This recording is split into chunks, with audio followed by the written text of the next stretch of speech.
Greetings, everyone. Pete Pardo here from Sea of Tranquility. Welcome to another episode of the UK Connection, starring, of course, my two good friends from the UK, Mr. Fuzzy Simon Bray and Steven Reid from Lancashire and Perth in Scotland. What's going on, fellas? Oh, the fuzzy has to stick. That's got to be it. Yeah. Okay. Yes. It's always good to get together with you two folks. Everybody here watches on Saturday, but we actually don't tape it on Saturdays. Just so you know, I think we've hinted at that before. I know, breaking the fourth wall, but it's usually a nice break in the week when the three of us get together, and it's at the end of my day and kind of toward the end of awake time for these two gentlemen, end of my work day.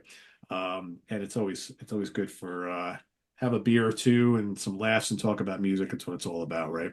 So today, of course, Stephen mentioned last time we taped that we haven't done an AOR melodic rock show in a while.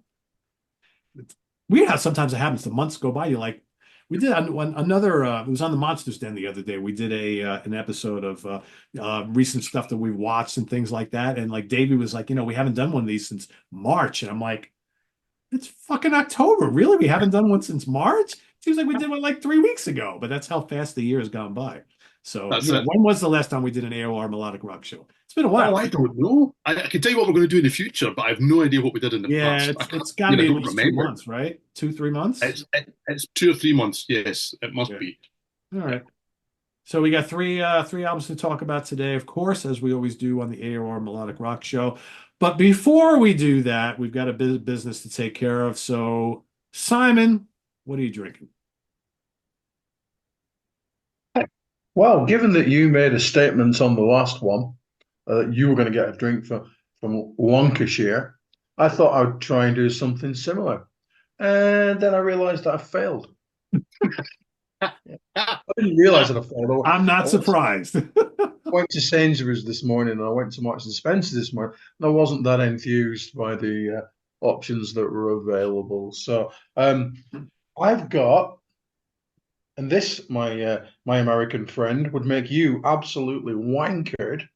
I've got some Robinsons. We've all heard of them, haven't we, Trooper? Old Pale Ale, 8.5%. Woo, old Tom Ale. Oh, Ooh, Oh, no, it's from Stockport, which is 8.5. Ooh. now part of Greater Manchester. But I'm fairly confident that up until the boundaries were changed in 1974, it used to be a part of Lancashire. So I'm technically, going for the win on that one. So it's Uncle Tom Stout. Sorry, Uncle Tom's Old Tom Ale, and it's 8.5%. And let's look at that. Look at that colour. We're liking that. and that's Oh, before you've had any. Wow. I know. Mm, mm. That's quite sexy. Yes. Yeah. Yeah. Mm. Yeah, it might be one of those that I have to get a physical copy of for quite a few weeks before I can review it. That's It's not always the case these days, is it? No, it's not, unfortunately. It's just Not so it's easy. very nice. So much so that I'm going to have another sip right now because it's really cold here, really really cold and foggy. It's so Dickensian out there, and so foggy that Hal Holbrook has just turned up at the front door. That's how foggy it is. John Houseman in. So seriously, it's a real pea super out there, and like a really dense cold thing. I'm just packing on about the weather just in case the fun house doesn't ever come back. Just saying. But yeah. Al Holbrook. Hey, I could be on the Monsters Den. There's nothing I can't do apart from being in the That is prog very section. true. Just couldn't do that shit. No.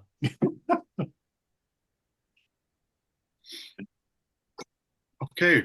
So, well, I haven't tried any sort of gimmick here. I just picked up a tin that I read and thought people will like me saying this one. So I'm back at the Cold Town here. Okay, so this is an Edinburgh beer.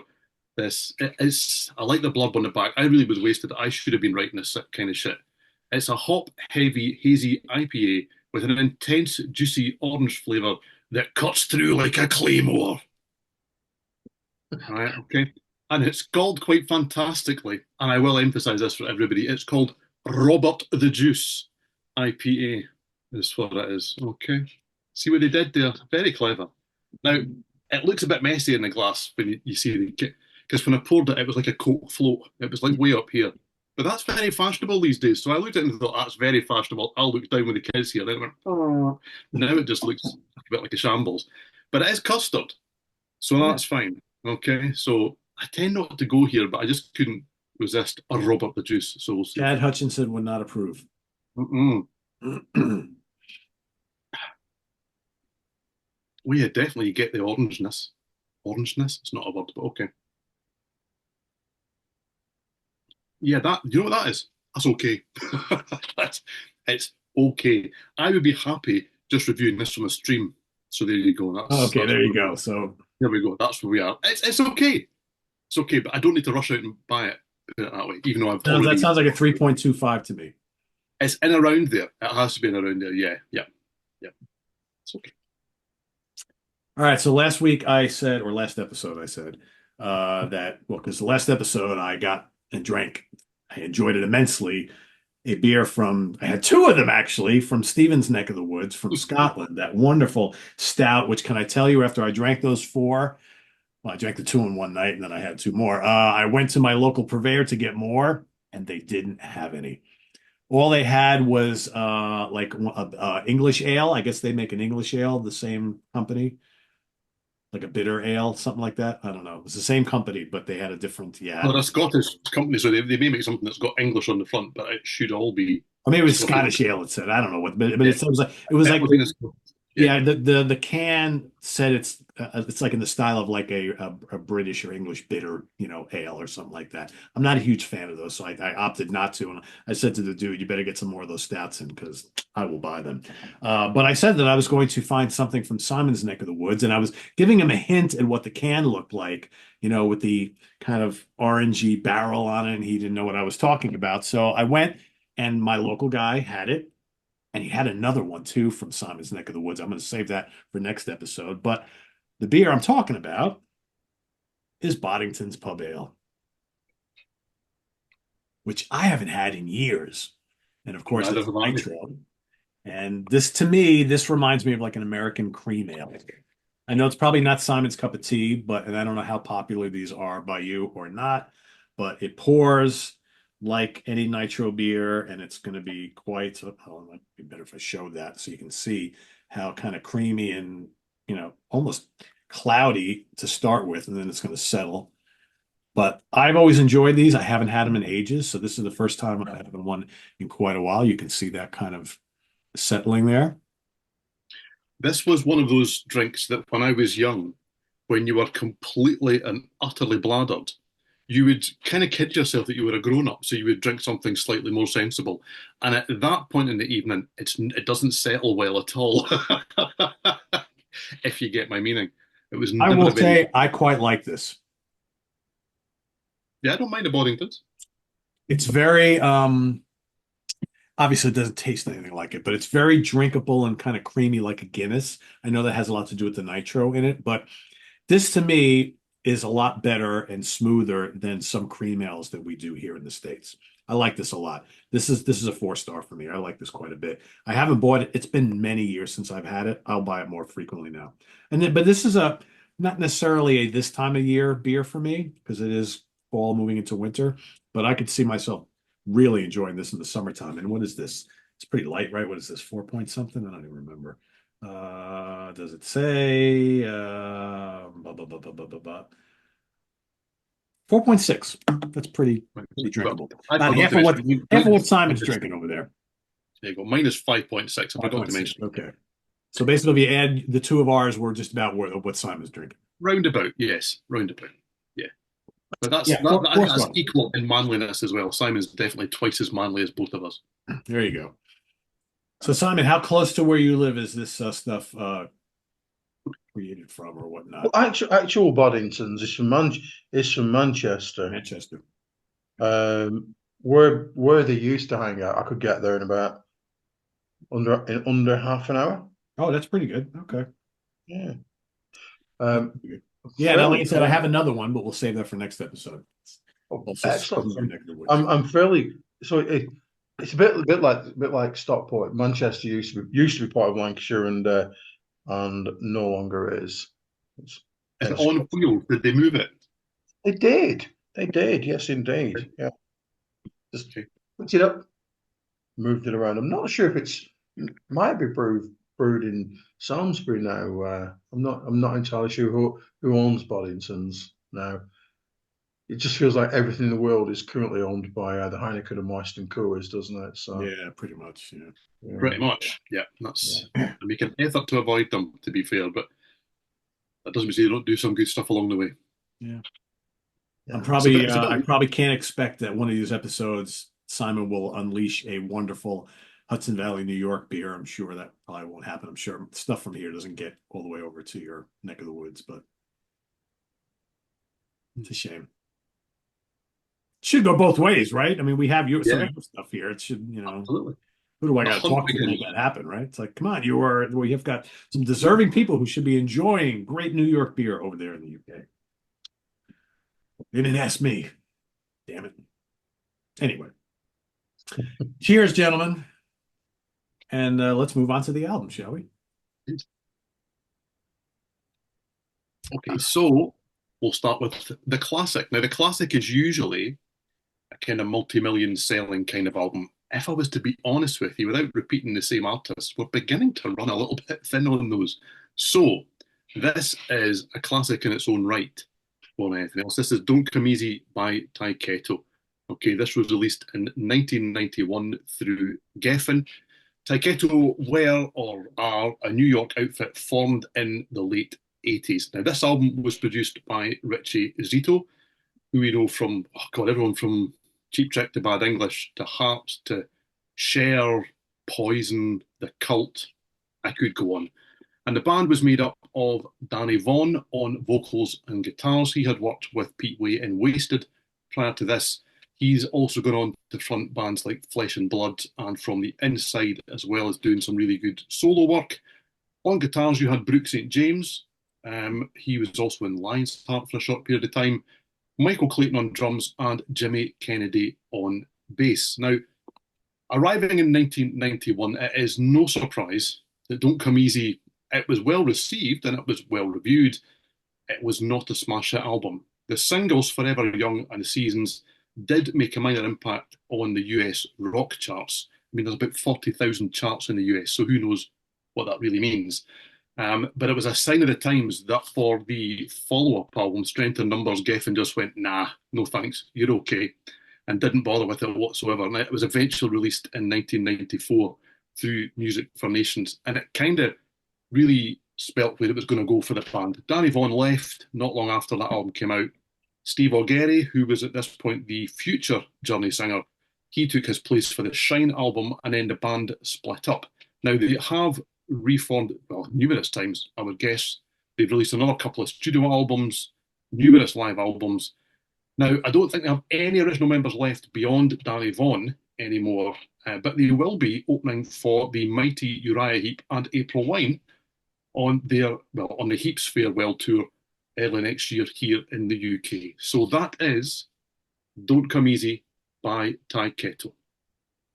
Yeah, I think, when you just throw out the year 1991, I think and you listen to the album, I think that tells you exactly all you need to know. That this album, had it come out 2 or 3 years earlier, we might be having a different conversation today. Yeah, very much. This is, to me, one of the prime examples of that. Yeah, yeah. What did you think of the album, Simon?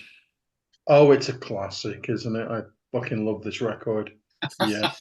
I genuinely do. I'm calling it now. Danny Vaughan is the best singer I've ever seen live. Really? Mm. Go for it. Okay. He really is. He's that good. Even at Yep. 63 now.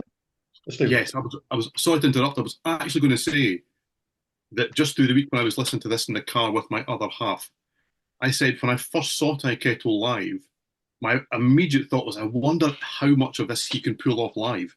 The answer was and remains bloody well all of it.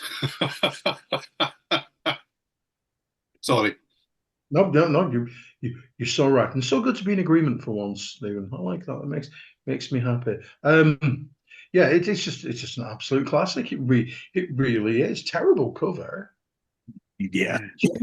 Genuinely terrible. Somebody's dropped Tyketto on a crap carpet or something. I don't really just no, just terrible. Sorry. I mean, I thought I'd have a look earlier today. Well, what were the big hits of 1991? Not this, but all the things that make me think, oh God, I didn't like 1991. Yeah, never mind. Pearl Jam, lots and lots of grungy stuff. No, and yet weirdly, I didn't actually discover Tyketto until much later, and very pleased I am. This is such a great record. Everything up until the acoustic intro, the first bit of acoustic intro of Walk on Fire, it's absolutely brilliant. Completely and utterly sensationally great. And all these are well, two of these albums tonight. You know those albums you're listening to them while you're doing something else, and you're in the car, you're walking the dog, whatever it is you're doing. You think, oh, I know what's coming next. I know what the next song is. Yay, yay! You know, because sometimes you think, oh, what's this one? Every one you look forward to the next track. Next track. It's a great sounding record. You know, the keys sound great. They really do. You know, oh, everything about it is just sensational. And you are the only people I've ever met and had a conversation with that have actually bought this album. I'm assuming you bought this album, Peter. Never. No. What's the point? Sir? What's the point? But I was not listening to this type of thing in 1991. But you've had 30 years since to get your act together. Yeah, well, I'm happy I've heard it now. You know, there's millions of CDs behind you. Yeah. You know, your house is like Hansel and Gretel's, except it's made of CDs. Yeah, just so many great songs. Forever Young should have been an enormous hit. Wings, that's my favorite Tyketto song. I utterly adore it. I had to take Mrs. Simon out today in the car. I just had to take her out, and driving. And I thought, I'm driving. I'm choosing. I'm going to both choose what we're doing and do my homework. And let's be honest, this has been on the slate for years, hasn't it? And I played Wings, and I tend to do this thing where sometimes I'm a bit of an arsehole. I don't know if you've ever noticed. And I tend to do, I know, can you believe that? And I tend to do this thing when I'm in the car with other people, and when there's a whoa coming up, or a big chanty bit, I encourage them to join in. And Wings is so good. It's so good. Mrs. Simon joined in today. My work here is now done. Audience participation is key. Absolutely. But it's a great record. It's utterly, to me, utterly mystifying why it wasn't a hit. What's wrong, Stephen? I'm sorry, I've just got visions of you in the car with just the two of you in the front, and it just takes me to Blackie Lawless, splitting the audience down the middle, to my left and to my right. And I can just imagine two of you trying to out whoa each other. Absolutely. Yeah. Hey, Bruce Dickinson was doing it at the Maiden show the other night, so that's still something that's being utilized out there. Yes, indeed. Sometimes I do it with really obscure shit, and I often get the response from child number two, don't know this one. Been on for 2 or 3 minutes, it's the third time in the chorus. I've given you a chance. Come on. But anyhow, it's just a sensational record. It really is, with, a magnificent vocal performance, superb guitars, and then you go and you watch the videos for the singles, and you think, that's not very 1991, is it? No, it's not. It's just very 1985, isn't it? Yeah. Oh, look at those ships. I mean, I love those ships. Those ships really work for me. You know what I mean? Spinning the mic around and everything like that. There you go. There's Yeah, it's far not too much 91 chest on show. Do you know what I mean? As soon as you see lots of this, you know that we shouldn't be in 1991 anymore. No. That's like 1987 called and they're asking for you back. It's like, yeah. But yeah, I just find these songs absolutely timeless. I think they're great. It's a great record. Just absolutely love it. If I could ever be bothered to write anything with the website again, and generally I don't. And we did the bit, we did the bit where we all put our Desert Island discs. I feel like this would be in it now. Oh yeah, okay. So, you don't need to ask me the question at the end that I don't like because, I've kind of answered it, haven't I? This is a sensational record. You dislike the question so much you've already preempted it. Yeah. Okay. I don't play by your rules. I play by my That's own it. The rules. We whole know thing that. was just now. We don't need to do the rest of the show. Simon's chosen his favourite of the three. We can all just go home.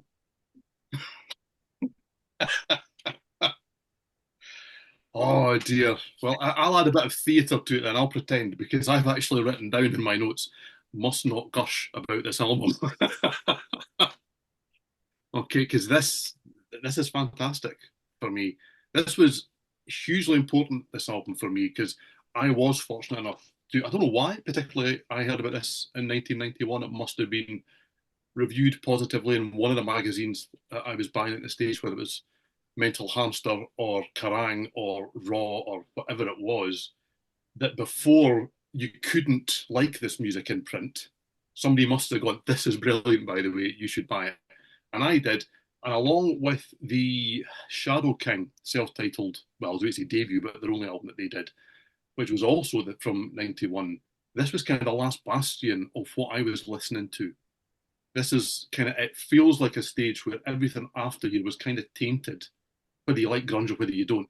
Everything was informed by, let's say not, rather than tainted. Tainted in my world, informed in somebody else's world by the music that was happening.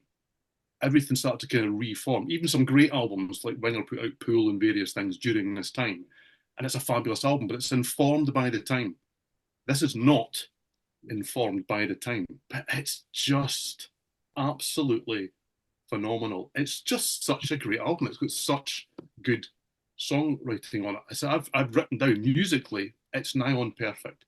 You've got one of the best melodic rock singers that the genre has ever found, in my humble opinion. And he just is singing on a set of songs that do not put a foot wrong here. This is not keyboard laden, but the keyboards are there, they're in the right place. And neither is it a kind of smooth, balanced record. It's not kind of, heartfelt stuff and all very, schmaltzy. It's a rock album that happens to have the emphasis on the melodic side of it. And I could talk through every song here. Forever Young, Wings, Burning Down Inside, and that is just the opening three. And it's faultless stuff. But all the way through, whether you look at Standing Alone, you look at Walk on Fire, Nothing But Love, it's exactly what Simon mentioned earlier on. We do not compare notes, but it's exactly what you were saying, is that as you listen to this album, you go, oh, this one's next. Fantastic. There's no downside to this album at all for me. This is one of those records, one of the few that absolutely knocked me off my feet the first time that I heard it. And most albums, when they really do that, you come back 10 years later and kind of go, hasn't really aged that well. It was very instant. But when you go back to it now, you kind of, yeah, I can see why, but it doesn't really do all those things. This still does all of those things for me. It is absolutely fantastic. Unfortunately, they are tainted by the curse of they did the best thing first. Every one of their albums is good. Every single one. I don't dislike anything they've done, but they don't really ever threaten to be quite as good as this ever again. So yeah, it's the real deal in my humble opinion. This is fantastic. So, unlike Simon and Steven, like I mentioned before, I never listened to this back in the day. So this was a new one for me. But of course, I've heard the name forever. And of course, I've listened to other things that Danny Vaughan has been involved in. And yeah, an amazing singer. I will totally agree with it. The first three tracks, pretty top shelf stuff. Forever Young, Wings, and Burning Down Inside. I don't really know. Again, we're talking a few years too late to the game. Because I think if they released this in like 86, 87, or 88, this stuff is all over MTV and all over the radio. Yeah. Um, What kind of ship this? oh. We got a shipment in the mail that wasn't wrapped or anything like that. It just came in the box that it was in, so it's not ruined. Anyway, yeah, those three songs, that's like top shelf stuff for this type of music and just quality all the way. I love the vocals, big guitars, lots of hooks. The dogs come busting in now. All right. Out, out, out, out, out. All right, everyone wants to talk to me now. Um, I really like Seasons a lot because I think Seasons like starts off like it's got like acoustic guitars and you're thinking, it's going to be like the obligatory ballad type of thing. But then all of a sudden, this big anthemic riff comes in and it just becomes this big hooky like stadium ready rocker. It's like, all right, I'm along, I'm up with that. The only track I really don't like is Standing Alone. Yeah, that's kind of like the got to throw a soft ballad in there. I'm not a big fan.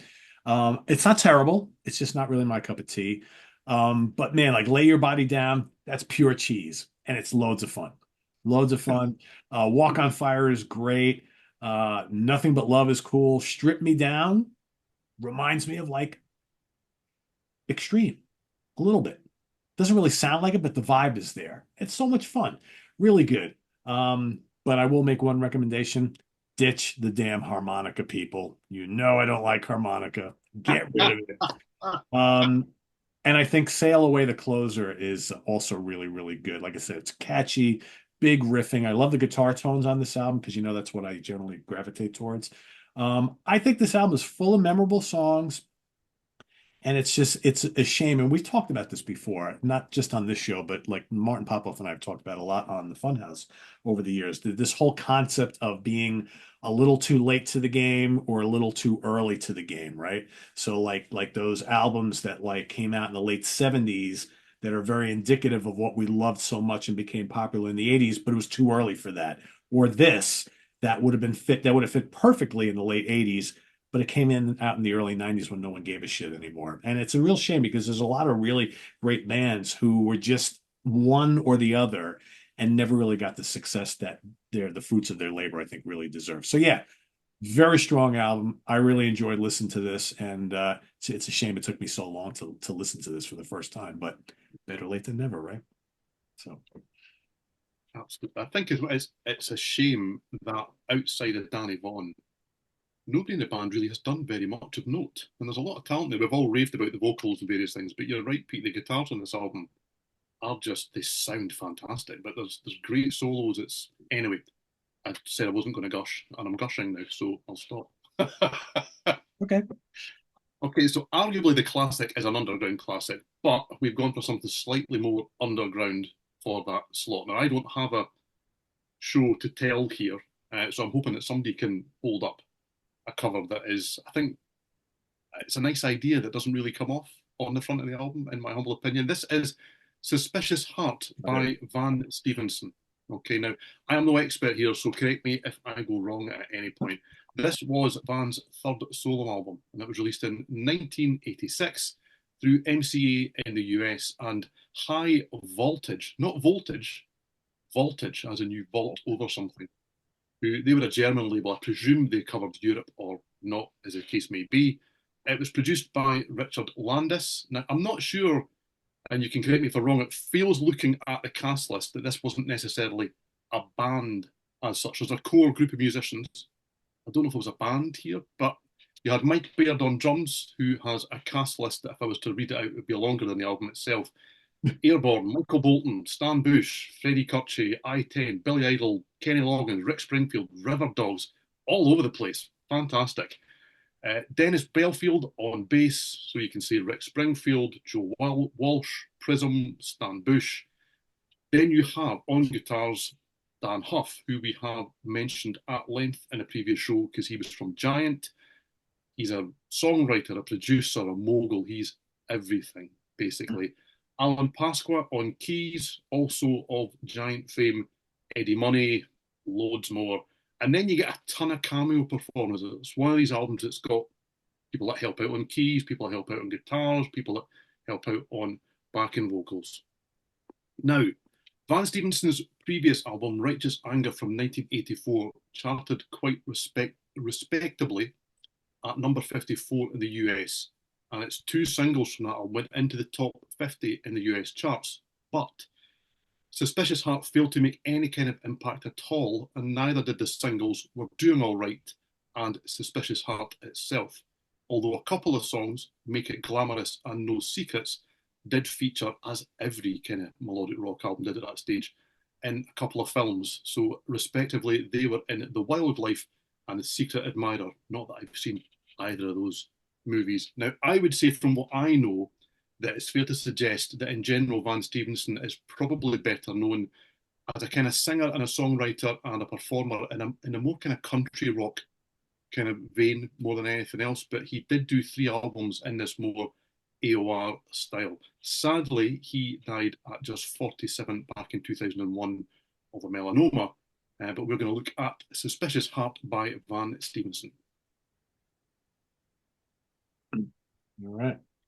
Well, Simon is the only one who owns this. What's your opinion of this album? Obviously, I like it because I own it. Whose choices were these? They weren't mine. Van Stephenson was definitely not my choice. Definitely. Well, I had never heard of this until we did this here, so I'm I sure it was presume Peter's. I'm sure it was. I have no idea who Van Stephenson is. Tyketto was my choice. This was not my. You've gone for that. Anyway, it doesn't matter because we do normally choose one each, don't we? I took the time there because don't know if I've ever mentioned, but I taught film studies for 25 years. I've never heard of Secret Admirer. So it's a C. Thomas Howell vehicle. And I think that probably tells us everything we need to know, doesn't it? I mean, he's Thomas definitely Howell was big in these 80s movies, and he was, but he's definitely residing in the where are they now pile, aren't they? Isn't he? Eh? I'm just saying, he really is. Yeah, the cast list for both these films are definitely that kind of film, aren't they? Yeah. This is man looking at something. Oh, it's a Chris Penn film, The Wildlife. So, wee. Oh, such is life. Anyhow, I've never heard of either of them. I have, however, heard this record. I like this record. Yeah, do you think is the cover trying to be noir-y or because it's too colourful to be noir, isn't it? It almost looks like it's AI 40 years ahead of its time. When I first saw it on YouTube, when I listened to this, I kind of thought somebody just montaged this together. So I went and looked to see what the real cover was and thought, that's the cover. It's a great idea. I don't think it's very well done. Well, I didn't realise for many, many years, that Van is actually down in the corner on the bike. So, I just read all that shit and think, oh, Giants are on it. And then turns out Van's actually tiny, tiny little Van. Van the man. Tiny. Yeah, but off to the music. I really like it. It is desperately one-paced. Very, very one-paced. It sounds like it was recorded in 1986. And in my world, that's a really good thing. It's definitely a good thing. The amount of times that Mrs. Simon has told me that I should fuck off back to 1986. Just saying. Yeah, that is essentially where I live. But it's such a warm record. It's very, very, very warm sounding record. Big sound, big drums. And right from the very opening. I'm trying not to say twat on the drum, but twat on the. You think, oh, look where we are in 1986. Fantastic, wonderful. Yeah, to me it sounds a bit. Drums are everywhere on this album, folks. Just be warned. It's like they were trying to record the EastEnders theme tune, isn't it, or something? Drums are, oh, we've heard Phil Collins and that gorilla. We'll get some. We'll have some of that shit. Yeah. But yeah, it's one pace. It's a one paced. As if Don Henley made an AOR record with a slightly less husky kind of high pitched voice. That's what it sounds like to me. But I genuinely really, really like it. It's just we're doing all right. You really are doing all right. You can just you can do that. You can be a full on Michael Bolton throughout this record. Really, you can tell this my suspicious heart. It's a very suspicious heart. It knows what it's doing. It knows what's going on there. Yes, indeed. These are the desperate hours. They really are. Dancing with Danger is one of those kind of songs that you think, oh, that'd fit on side B of a Foreigner or a Skate record. The one that one of those songs that you just put to one side and just that's I'm saying this is a filler song on it. That's what I'm essentially saying. But other than that, I really, really like this record. It's a beautiful sounding record, and a very talented guy taken just way too soon. much too soon. And I know that I didn't get this immediately in 1986 because I heard about Don Stevenson because I like the Outlaws, I like Henry Paul, I therefore listen to Blackfoot, and that's how that worked. Aren't those connections great? You know what I mean? You know, and you don't want to be one of those people that's, you know, very often I say to people that I know, oh, what's that you were just listening to? I don't know. And more these days, people don't know what they're listening to because, you know, they're just little chunks of something. And what albums are? What's an album? Yeah, exactly. Sorry, what? It's a group of songs together, probably with a theme. Got a playlist. Yeah, that doesn't count. Who have playlists should be executed. That's what I'm saying. So, yeah. So, yeah, I really like the record. Really like the record. It is the softest of the softest rock that is available, but it's so nice and warm and just makes me feel happy. What it's all about. I think this is definitely a first for the show because we appear to be covering an album that nobody chose. Somehow Okay, wound up here. how on earth that got there? Because It's not even his most AOR record either. it's God, not. There's something that's more AOR than this. Yeah, the Ratchet Sang is much more AOR, but so thick. I think somehow George Lemay fed this to Steven and said, "Hey, I love this album. Put it on one of your AOR shows." Oh yes, I can imagine George taking this album and putting it through a shredder. That's what I can imagine him doing with this album. This is beyond softy territory here. Yeah, this The, is the only way that this George record has George written all over it is if I put this pen and write the word George over it. Also, right now, George is in the comments creaming himself at this bit. Yes, absolutely. And just for George's benefit. Okay. So he is now on his back drunk. But anyway, so yes, this was my first encounter with this album. And really anything by Van Stevenson. It's a name I've known because it's kind of whispered reverently, I cannot speak tonight, in the halls of AOR cultdom. It's one of those albums. I listened to this a few times, wrote down my thoughts and all this kind of stuff. And then, as I do for albums that I know nothing about in this style, I went and had a look on, oh, wow, I've completely forgotten the name of the website. Whatever the website is, it's got lots of AOR on it. It'll come to me at some point. Heavy Harmonies. Heavy Harmonies. Yeah. And wow, are they all standing doing this over that album? Wow, they absolutely adore this stuff. And it's made me persevere because initially I kind of got halfway through this and thought, wow, this is so weak. It is unreal. It's one of the worst sequenced albums that I can kind of come across. It does rock, but it rocks in the last kind of third, maybe a little bit more than that. I think there's 10 tracks on the album. The last four, somebody found the guitar. Yeah. Up until then, Dan Huff was clearly locked in a cupboard somewhere. He was probably doing this for John Parr, but there we go. Okay, I think John held out and stole the guitars is what happened there. So you go open up that cupboard, there they are, right there. I mean, you've got stuff like Dancing with Danger. That is kind of a huger slab of stick in the mind melody. And I think, is it Fistful of Hearts? That kind of moves the bar a little bit more. It's almost kind of the Bruce Springsteen kind of rebel rouser sort of mode. There's lots of different stuff going on here. I hear a little bit of kind of REO Speedwagon in the vocals in certain points. There's an awful lot of Bryan Adams going on here. If you take the kind of rock out of Bryan Adams around about the Reckless era, which is the era, in my humble opinion, you would find a lot of that kind of material on here. And I've really learned to really quite like this, to be honest with you, because the vocals are great and the songwriting's really good. The performances are excellent. And it does kind of at times land somewhere between Bad English, Bryan Adams, John Cougar. It's kind of all over the place and yet somehow stays right here the entire time. There's not enough variance on it. Why it wasn't huge in 1986, I don't know, because there was lots of stuff like this out there doing really, really well.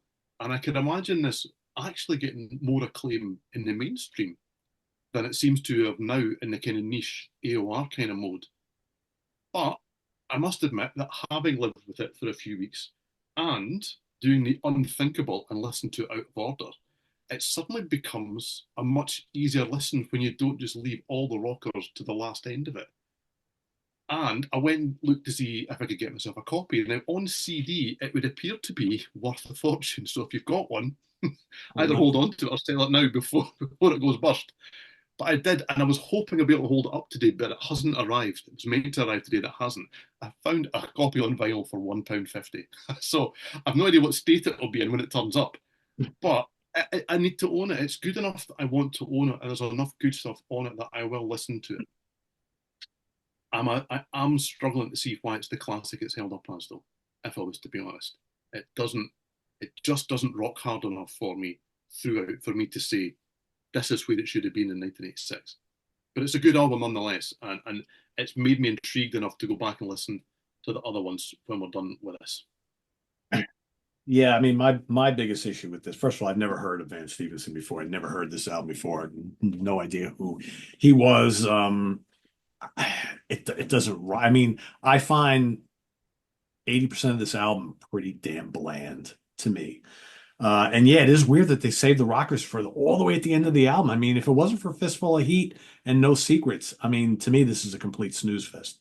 But that being said, you're right. The vocals are great. There's hooks and nice harmonies all over the place. To me, this borders on like the AOR cheese that I tend to not gravitate towards. I mean, we're doing all right. To me, could have been a B-side or a leftover to any like Survivor or Michael Bolton album from the same time period. It's not terrible. It's fine. Suspicious Heart, again, those gated drums and lots of atmosphere. Simon said that much of the album is like stuck in like a similar type of what's the similar gear, right? And I think that's my issue with a lot of this album. It's every song almost sounds like a continuation of the next. Got these nice vocal harmonies, loads of atmosphere, not enough guitar, and not enough up-tempo stuff. I struggle with it. Confidentially Yours sounds like Toto a little bit on the vocal harmonies, but again, there's no freaking guitar, so I'm like, I don't know. I think that too much of this album is lacking a pulse for me because a lot of the stuff from this time period that I like in this style of music has a pulse. It rocks, it's up tempo, it's upbeat. This just doesn't have enough of that for me. I didn't hate it. I never need to own it, I'll tell you that much, because there's not enough here that I would go back to. I can see the appeal though. And I think like you guys mentioned, it's like, why was some of this not popular? Like, again, maybe the record label didn't push it or whatever, but I could see some of this, catching on with people who are into a lot of the bands and artists that we talked about. Just didn't happen. For me, it's not my cup of tea. But I definitely, if you're watching this show, folks, and you like music from this era in this style, I could easily recommend it. I'm not going to recommend it to myself, but to you, I think definitely there's lots to like here. It's just not in my wheelhouse. But yeah, so it's okay. It's okay, but not really my cup of tea. Fair enough. So the third album, which is the With Your Eyebrow Raised, the Maiden AOR album.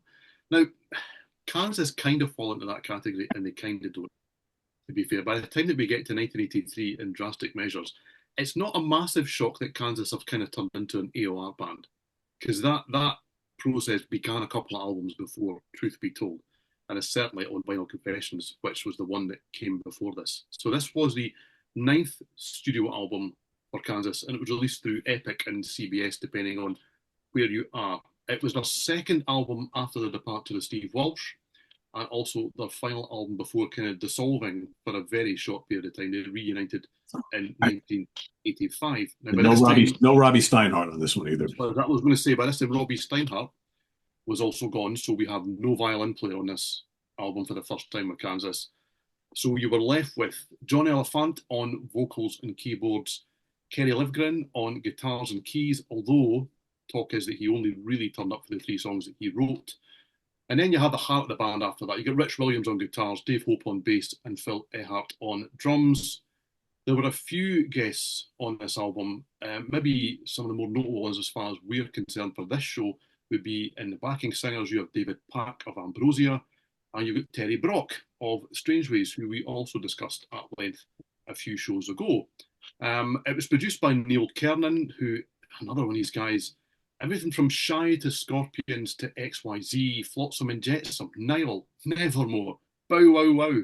Interestingly, also in 1983, he produced Streets, which was Steve Walsh. That's an interesting dynamic going on here. This is all very mixed up. And both sides of that making AOR albums will come to Streets at some point, okay, because too good not to talk about.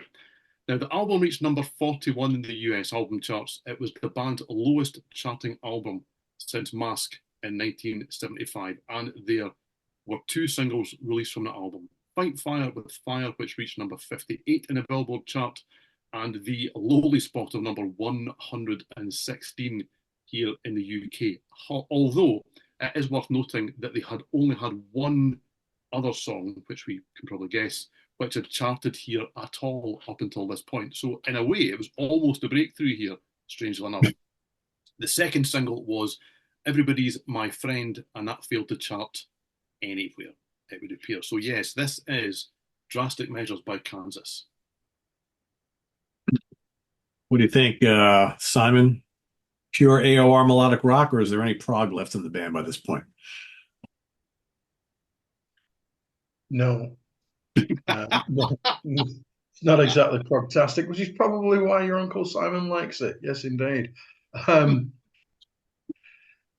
My Kansas discography is a greatest hits album, and weirdly, when I used to have iTunes, I have definitely got and really, really like. Is it the Prelude Implicit? Is that what it's called? Prelude Implicit, yeah.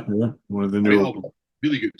Got that really. That's it. That is game over for my Kansas love and knowledge. They had no impact over in the UK, right? I mean, they were like a non-entity, right? Yeah, straight. They were huge here for a couple of years. Yeah, and in recent weeks we've discussed how some of these acts from the US that now come over here suddenly can play big venues, not with Kansas. They still come over and maybe play a London show in a reasonable sized venue and go, see you later, guys, and head back home again if they bother at all. Yeah. Yeah. That reminds me of somebody else. That's right. Halloween. Yeah. They're doing that, aren't they, next year? Boo. Boo. Just saying. Anyhow, I really like side one. I mean, I don't mind side two. Side two is perfectly fine. But side one kind of like blew Melodic Simon away. It really did. Fire with Fire. Oh my gosh, it's to the point where we all stop what we're doing and we go and watch the video and we get our little checklist out. Are we kicking the walls through? Yes, we are. Are there is the windswept here? Yes, there is. Bruce Willis style shirty things? Yep, yes, there are. Okay, glistening bodies? Yep. Metaphors about jail and shit like that? Oh, yep, they're all there. Does it look like it could have been a Duran Duran video? Yes, it does. Oh my gosh, it's so brilliant. It's terrible. Yeah, brilliant. Yeah. It's brilliantly terrible. It's terrible. Yes, indeed. Everybody, my friend, is just brilliant. Big fan of that. Mainstream's really good, especially when you read. Actually, it's a finger to the band from one of the band. Oh, that's so clever, isn't it? Yeah. We're all going to the mainstream, and that's why this album didn't sell. That's right, Kerry. You fucked yourself up there, didn't you? Andy's great. Side two is absolutely fine. It doesn't grab me as much as side one. That said, I was excited it was produced by Neil Kernan because he produced Tough It Out, didn't he? Yes, he did. Absolutely did. It was absolutely one of my very favourite albums in the history of mankind, and therefore he can do no wrong to me. And the ultimate test is, hey, did you A, Simon, buy this record? And will you be clever enough to get it here on time for this recording? Of course I was. Unlike me. Woo, woo. Yeah, so Yeah. yes, very, very much enjoyed it. Very pleased to make my way to make my acquaintance with it. But I'm not entirely sure that it will make me go, "Ooh, I really want to dig into the 8 albums before." I would suggest it's worth you trying the 2 before this. If you I don't would say like, Audio Visions is probably a safe bet. Yeah. yeah, and Vinyl Final Confessions. Confessions, yeah. And I quite frankly, Power too, probably. Yes, yeah, I think that's fair enough as well, actually. Yeah. Okay, I'll see what I can do. We'll reconvene in 12 months' time. No, don't hold me to that. There is so much to talk about here.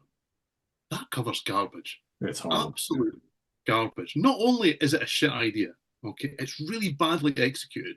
You've got 4 random guys on the front holding instruments, and you've got weapons on the bottom here, so you know we're playing with the title and all this sort of stuff that you can barely see. And then you've got some dude photoshopped into the middle. None of these guys are the band, by the way. Do you know? It's just random people, but he's randomly pasted in the middle because he's got a bazooka. Plus, where's the logo? Where's the logo? They've got one of the best logos going, and they decide to make it look like a Police album. It's just not. I was also thinking it's a bit Neil Young trans font. Yes, yeah. Absolutely. Police, yes. Yes. Very much And then you read the quote on the back, okay? The epic lyrics and baroque song arrangements of Kansas exert their magical influence on listeners with this worldwide CD debut of Drastic Measures. America's answer to the British art rock scene, Kansas musically innovates and progressive style proves that longevity always comes down to the music. This doesn't sound like Kansas. Who are they kidding? This And does certainly not sound that album, right? Yeah. No, there are a couple of moments here where they kind of go, you may like that because we used to sound like this. But they are passing moments, realistically. I also think that the oddest thing, there's a whole load of odd things here. You've got Kerry Livgren basically going to the label, we don't want to be in the mainstream. Stop doing that to us, guys. You've got John Elephant writing a song about how shit it is to be famous. He's on album number 2 in the big time here. This is all really, really clicking into place. But you've got 9 songs on this album, 3 written by Kerry Livgren, and the rest are either by John Elephant or him and his brother Dino. You've got one new member of the band and his brother writing the whole thing, basically. Suddenly they're in charge of Kansas. This is a heritage act, even at this stage, realistically, before we had that phrase. And somebody's just said to this guy, do you know what? You're in charge. Fire away. And then you bring the producer that's going to go, let's not sound like Kansas. It's just the strangest idea. And yet, as Simon mentioned, the first half of this album, I really like. Fight Fire with Fire is fantastic. Everybody's My Friend, which I struggled not to say, but everybody's my friend, as if I'm actually in the song, because it just sticks in the head. I really like it. Mainstream, for all that it's going, we shouldn't sound mainstream, is mainstream. It's really mainstream. It's a really good attempt at exactly what he's trying to not do. It's just, I really, really like it. It's very much more what John Elephant would go on to do as a solo act, which I also really like. And with Mastodon, then it really has very much to do with Kansas. It's a very strange thing. But then in the back half, it does kind of at least kind of try and nod to that. It does kind of go, do you know, we actually have been a band for a while. So you get stuff like Don't Take Your Love Away, End of an Age. And at least they kind of go, we used to kind of sort of a little bit, but not much, sound like this. There are little sections, but when you don't have a violin player in there in any shape or form, even though the keys sometimes try and kind of ape what the lines would be doing, you're never going to get over that kind of last boundary and making it sound like Kansas. And then they kind of commit the ultimate sin of ending the album with Incident on a Bridge. It's a well-intentioned lyric, but it sounds like a kind of so-so 80s TV theme. And that it just kind of makes the album go at the end. After starting like that, it goes, oh, we really believe in this. This is what it's going to be. The back half of the album kind of says, we don't really believe in this very much at all. But I do really like this. A lot of Kansas fans absolutely hate it because it bears so little resemblance to the first 6 albums. really. And then much of what comes after sounds nothing like this either. It has to be said. But then, as I say, you've got somebody who's writing all the songs, or a couple of people writing all the songs that really had nothing to do with Kansas until a couple of years before this. So why would it sound like them? It's a very strange situation. It's better than it has any right to be by some distance. Yeah, I mean, it's one of my least favorite Kansas albums. If it's not my least favorite in the spirit of things, it's probably my least favorite. The both of them I have similar issues with both of them. Uh, it doesn't really sound like a Kansas album. You can tell that someone else is in charge of the songwriting and the arrangements because it certainly as hell ain't Kerry Livgren, right? It's pretty obvious. But that being said, John is singing great on it because he's a really good singer. He was a fine choice to replace Steve Walsh. Fight Fire with Fire is a fun, rockin' melodic rock song. It's very different from anything they did before, but you know what? It works. It works. If you were to call this anything else, if it didn't have the Kansas name on it, we'd probably all be like, "Ah, this is fantastic," right? And I wouldn't have had issues with it for all these years. As a Kansas album, I think it doesn't work at all. But as for what it is, there's some good stuff on here. I mean, Everybody's My Friend, it's pure cheese. And by the time you get to that song, you're pretty much you're not getting any prog on this album. You pretty much know it's not going to happen. I mean, to me, mainstream sounds like the Tubes, like circa the same era. It's that sort of kind of like arena AOR type of thing. And it's nice. I like it. It's good. Andy is a really good song. But you know what? By the time you get to Andy, I realize like what about this album always bugged me. It's like there are certain songs where you expect to hear Robbie Steinhardt's violin and you don't get it. And it's like, and that's what's really missing because to me, Robbie was the heart and soul of this band and it's what made them unique. And I find like this album, the uniqueness is kind of gone. But again, it's not terrible. Going through the motions, it's a good hard rocker. Again, reminds me of the Tubes. It reminds me of like more rockin' Todd Rundgren's Utopia. It's good. Get Rich, probably one of the worst songs on here. I think that's pure absolute cheese. I don't like that at all. But again, Don't Take Your Love Away is catchy, it's breezy, it's missing the violin, but I like it. End of the Age also is really good. I think it would have been even better with violin. So, and those two songs at least have a little bit of the prog element that we've always loved from this band so much, but it's very fleeting. It's very fleeting. Even like the keyboards on this album are utilized in a way where it's like, it's not prog. We're going to use keyboards, but we're not going to have solos. We're not going to do the Hammond organ and the synths playing off each other. It's all very kind of safey, and which is fine, I guess. And then, yeah, Incident on a Bridge. That's okay. It's nothing spectacular. Would have made a better, like, full-on Kansas type song, but again, there's no violin, there's no acrobatic keyboards, there's no real big muscular guitar going on here. So for me, I mean, as a Kansas album, I think it's pretty weak. But if you put like a different pair of glasses on and look at through different lenses, it's actually not that bad. It'll never be one of my favorite Kansas albums, no. But if you kind of just take it for what it is, it's not all that bad. There's some pretty good songwriting here. It's not really Kansas.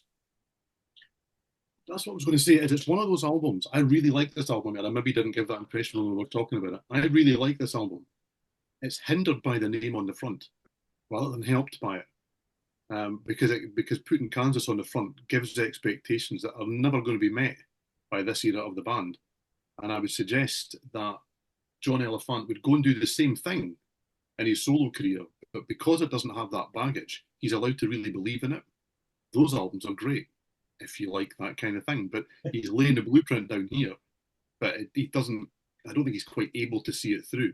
I really like this album, but it's not a great Kansas album. I really like this album, so hey ho.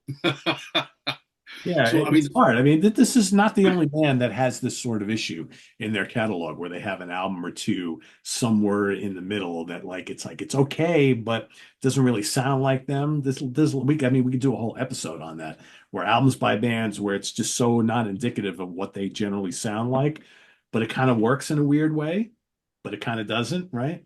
well, very much that's what this slot is, and I know that I kind of went to great lengths in the last show to point that out. But it is that's what this slot is about in this show. Is it shouldn't be an AOR band.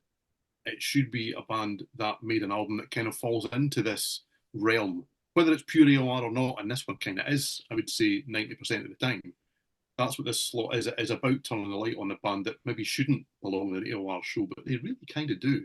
And this album certainly does, in my humble opinion. Well, I mean, it's an interesting concept because a lot of people who argue that Kansas were never a prog band, they've always said they're an AOR band because there's certain, a group of people, specifically from the side of the pond that you guys are on, who are British prog is the only prog that exists. They see Kansas as nothing of the sort. They're like, they were always a melodic rock band and an arena rock band, right? At the risk of turning this into a Kansas show, I would suggest that even the first kind of 5 albums, which is as prog as you'll get, I don't think they're prog albums. I think they're albums with a lot of progressive elements in them. But you go through them and there are blues songs on there are rock songs. Yeah, I mean, they threw one of those on it every album, first couple they're albums. not, if you want to be that UK kind of prog snob, they're not making Fragile. Do you know, they're not doing that. They're not a full out prog album, but they were a progressive band, and that's the difference between, or the argument between progressive and prog. I've never viewed Kansas as prog, but they're definitely American progressive rock. Yes, absolutely. Yep. So before Steven unveils what we're going to talk about next time, for everybody watching, you got the 3 albums. Give us your thoughts on them down in the comments below, but we all have to pick which one we would take out of this episode, right? So we already know what Simon's picking. Simon's I didn't hide it. I mean, I love this. I think it's absolutely top notch. I think it's fantastic. As much as I love Kansas, I would probably take the Tyketto too.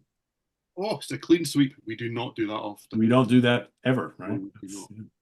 Maybe the first, I think. Yeah. Going into this, I was like, I'm just going to take the Kansas by default. But then after, I was like, I mean, there's no question it's the much better album. There's no question. Yeah. And it's like, it's for me, so for instance, I haven't listened to Drastic Measures in many years before getting ready to do this episode. And, after I got done, I was like, I kind of know why. Again, it's not terrible by any means, but the Tyketto was kind of fresh and exciting and fun and awesome in a lot of the ways that for me, the Kansas album isn't. So it's a no-brainer. No-brainer.